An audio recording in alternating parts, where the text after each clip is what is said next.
പുതിയൊരു വീഡിയോയിലേക്ക് സ്വാഗതം. നല്ല ടേസ്റ്റുള്ള ഒരു വെജിറ്റബിൾ കറിയാണ് ഇന്നത്തെ വീഡിയോയിൽ. ചപ്പാത്തിയുടെയും പൊറോട്ടയുടെയും പത്തിരിയുടെയും ഒക്കെ കൂടെ കൂട്ടി കഴിക്കാൻ പറ്റുന്ന നല്ലൊരു വെജിറ്റബിൾ കറിയാണിത്. വളരെ ഈസിയായി തന്നെ നമുക്കിത് തയ്യാറാക്കാം. എങ്ങനെയാണ് ഈ കറി തയ്യാറാക്കുന്നത് നോക്കാം. ഒരു പാത്രം അടുപ്പത്ത് വെച്ച് 2 ടേബിൾ സ്പൂൺ വെളിച്ചെണ്ണ ചൂടാക്കുക.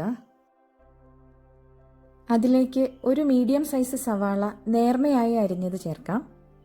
കൂടെ തന്നെ 1 ടേബിൾ സ്പൂൺ ഇഞ്ചി വെളുത്തുള്ളി ചതച്ചതും കൂടെ ചേർക്കാം.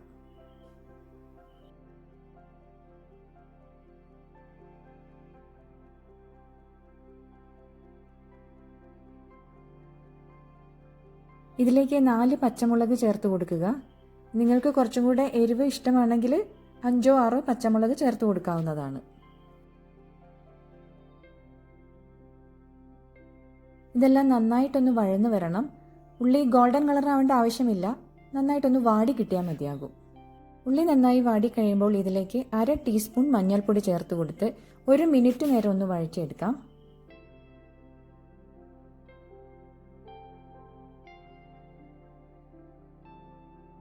ഇതിലേക്ക് ഒരു ചെറിയ ക്യാരറ്റ് ചെറുതായി അരിഞ്ഞത് ചേർത്ത് കൊടുക്കാം. ഇതിലേക്ക് 1 കപ്പ് കോളിഫ്ലവർ ചേർക്കാം. കൂടെ തന്നെ 2-3 ടേബിൾ സ്പൂൺ ഗ്രീൻ പീസ് കൂടി ചേർത്ത് കൊടുക്കാം. ഞാനിവിടെ ഫ്രോസൺ ഗ്രീൻ പീസാണ് എടുത്തിരിക്കുന്നത്. ഉണങ്ങിയ ഗ്രീൻ പീസ് ആണെങ്കിൽ അത് 4-5 മണിക്കൂർ വെള്ളത്തിലിട്ട് കുതിർത്തതിന് ശേഷം മാത്രം ഉപയോഗിക്കാവുന്നതാണ്. ഇതെല്ലാം കൂടെ ചേർത്ത് 2 മിനിറ്റ് നേരം മീഡിയം ഫ്ലെയിമിൽ ഒന്ന് വഴറ്റിയെടുക്കാം.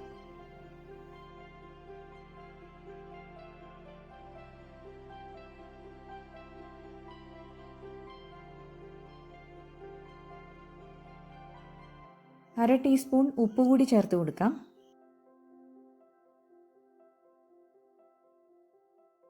ഇതിലേക്ക് തേങ്ങയുടെ 2 പാൽ 2 ഗ്ലാസ് ചേർത്ത് കൊടുക്കുക. 2 പാലിലാണ് ഈ കറി വേവിക്കുന്നത്. 2 ഗ്ലാസ് 2 പാൽ ചേർത്ത് കൊടുക്കാം.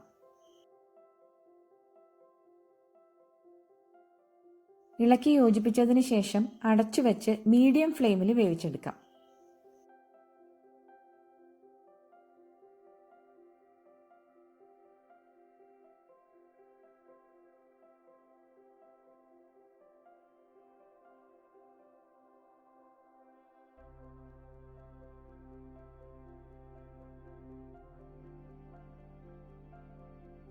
വെജിറ്റബിൾസ് എല്ലാം വെന്തിട്ടുണ്ട്. വെന്ത് കുഴഞ്ഞു പോകരുത്. ഈ സമയത്ത് ഇതിലേക്ക് 2 ഉരുളക്കിഴങ്ങ് തൊലിയോടുകൂടി പുഴുങ്ങിയതിന് ശേഷം തൊലി നീക്കി ഉടച്ചത് ചേർക്കാവുന്നതാണ്. ചെറിയ ചെറിയ കഷ്ണങ്ങളായിട്ട് മാത്രം ഉടച്ചെടുത്താൽ മതിയാകും. മുഴുവനായിട്ട് മാഷ് ചെയ്തെടുക്കേണ്ട ആവശ്യമില്ല. 2 ചെറിയ ഉരുളക്കിഴങ്ങാണ് ഞാനിവിടെ എടുത്തിരിക്കുന്നത്. വലിയ ഉരുളക്കിഴങ്ങാണെങ്കിൽ 1 മാത്രം എടുത്താൽ മതിയാകും. ഉരുളക്കിഴങ്ങ് കുക്കറിലിട്ട് ഹൈ ഫ്ലെയിമിൽ 1 വിസിലും ലോ ഫ്ലെയിമിൽ 3 വിസിലും വരുന്നത്ര സമയം വേവിച്ചാൽ തന്നെ ഉരുളക്കിഴങ്ങ് വെന്ത് കിട്ടുന്നതാണ്.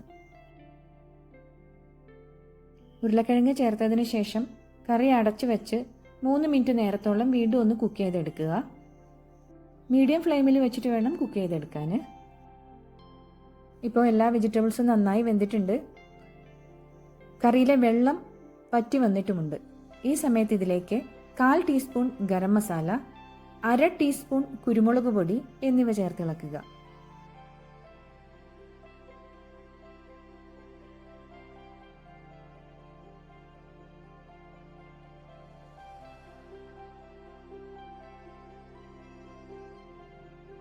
ലോ ഫ്ലെയിമിൽ വെച്ചതിന് ശേഷം ഇതിലേക്ക് 1 കപ്പ് കട്ടിയുള്ള തേങ്ങാപ്പാൽ, തേങ്ങയുടെ 1 പാൽ ചേർത്ത് കൊടുക്കുക.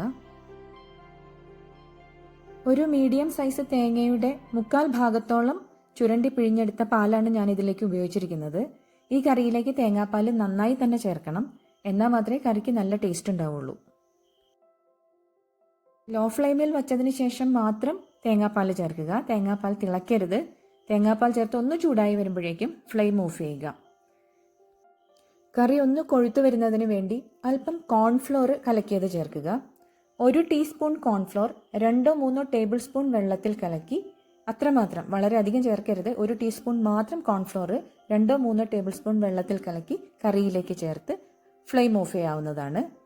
അല്പം മല്ലിച്ചപ്പ് കൂടി ചേർത്ത് കറി അടച്ചു വയ്ക്കുക. എനിക്ക് ഈ വീഡിയോ ഇഷ്ടപ്പെട്ടെങ്കിൽ ഒന്ന് ലൈക്ക് ചെയ്യുകയും സബ്സ്ക്രൈബ് ചെയ്യുകയും ചെയ്യണേ. 10 മിനിറ്റ് കഴിയുമ്പോഴേക്കും കറിയെല്ലാം നന്നായി ഒന്ന് കുറുകി വരും. ആ സമയത്ത് ഇത് സെർവ് ചെയ്യാവുന്നതാണ്.